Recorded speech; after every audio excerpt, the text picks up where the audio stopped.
Now, some group of investors think this business has caught up to their valuation. Do you know the last round of funding? Because I remember when Andreessen Horowitz did Substack, people were like, this is a crazy valuation back then. So Series B 2021, a $65 million round led by Andreessen at a $650 million valuation. Then they went out, couldn't raise again. So they did an equity crowdfunding round and then raised a very quiet $10 million late last year. And now, thanks to the election, thanks to the traditional media landscape falling apart, 1.1. So people see the bet, you have to ask, what's the bet? Bond, B-O-N-D, is leading this. Chernin Group, which is a media-centric one. Peter Chernin, I believe, who were at News Corp.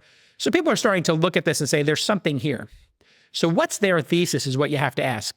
They had this 4 years in the wilderness, let's call it, where they did an equity crowdfunding, which, arguably they did, I think, maybe to have their constituents get to participate. Very interesting move. Most people see an equity crowdfunding round like that as maybe a sign of weakness. Venture capitalists won't invest, but the consumers will.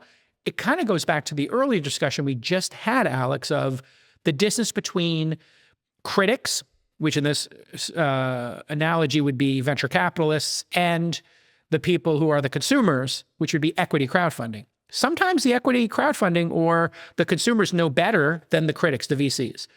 VCs have a hard time with Patreon as a business, with Substack as a business. They have an easy time with Beehive as a business. It feels like software, scalable, high margin.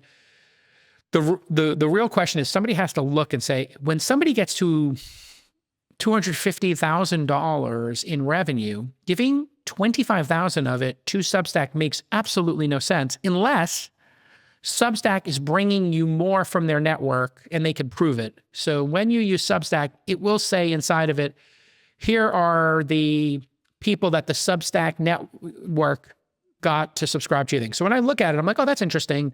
Of my 100,000 subscribers for my Jason from All In newsletter or Jason on startups, I separated them into two concepts. So startups and folks, and I really haven't been doing too much of it. I just started doing it again.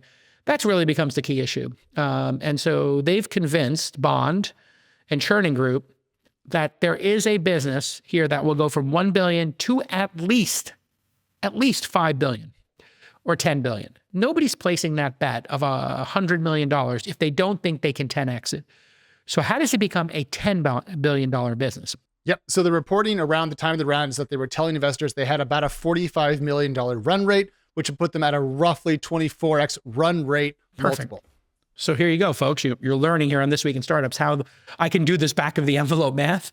So that means there's a group of people who believe this can get to in under 5 years, under 10 years, between those two numbers, 5 and 10 years, maybe 5 years, they can 10x revenue. Now that's a big bogey. 500 million in revenue means at 10%, they have $5 billion in top line subscription revenue. That's a lot of money.